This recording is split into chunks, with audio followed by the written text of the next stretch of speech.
Svetlana Shevchenko, région de Novosibirsk. Le fait est que nous sommes une région agraire et industrielle, nous produisons des produits à valeur ajoutée pour l'exportation, des produits de qualité. Cependant, ces derniers temps, nous avons une grave pénurie de jeunes travailleurs à Silia, nous le ressentons vraiment. Malgré le développement du rural, il n'y a pas assez de zones de personnel. Que nous conseilleriez-vous? Quelles mesures devrions-nous prendre pour attirer de nouveaux jeunes personnels et retenir ceux qui vivent déjà dans la violence? Désolé, c'est une question très importante car l'agriculture est l'un des secteurs clés de l'économie de la Fédération de Russie. J'ai déjà dit qu'elle se développe à un bon rythme de 3% par an et nous ne pouvons qu'être satisfaits de ce qui se passe. Eh bien, j'ai déjà donné cet exemple, si je ne confonds rien, je dirais qu'en 1986 ou quelque chose du genre, l'Union soviétique a acheté 35 millions de tonnes de céréales et cette année, pas l'année dernière, nous en avons exporté 66 millions de tonnes. En 2000 nous avions déjà commencé à exporter mais c'était 1 et 2 et 1,3 millions de tonnes. Alors ça semble impossible mais ça arrive. Nous sommes l'un des 3 plus grands exportateurs de produits alimentaires sur le marché mondial et en termes de blé nous occupons généralement la première place mondiale.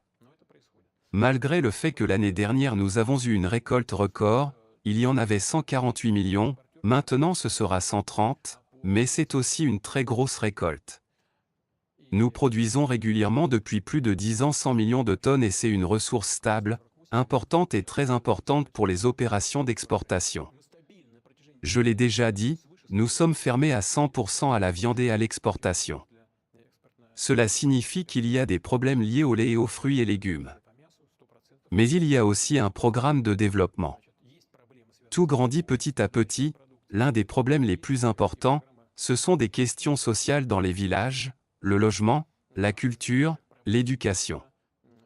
Il y a un programme pour le développement socio-économique des villages, il est généralement financé. Eh bien sûr, ce n'est probablement pas suffisant. Eh bien, le plus important est l'augmentation.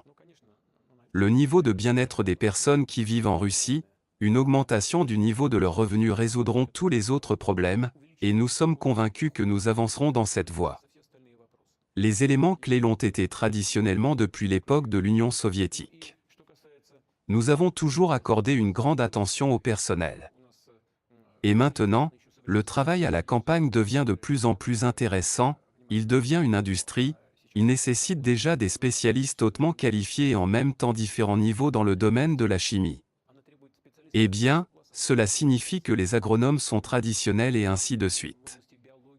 Dans le domaine de la génétique, par exemple, le domaine de la génétique est généralement le domaine le plus important, mais il se développe maintenant précisément en relation avec et dans l'intérêt de l'agriculture au rythme le plus rapide. Eh bien, tout cela, à mon avis, est très intéressant. Et nous devons en parler non seulement lors d'événements de ce genre une fois par an, afin qu'ils en parlent constamment et créent des conditions pour les jeunes qui viendraient travailler avec intérêt dans ce secteur de l'économie. Eh bien, l'État, pour sa part, fera tout pour attirer les bons candidats pour cette industrie. Mais les producteurs doivent faire ce qu'ils font et dans d'autres branches de production, c'est-à-dire créer les conditions permettant de cibler les personnes à former et, lors de la préparation, d'envisager de sélectionner nous-mêmes le personnel, d'assurer leur travail dans les entreprises et la pratique industrielle, nous assurons certainement tout cela ensemble.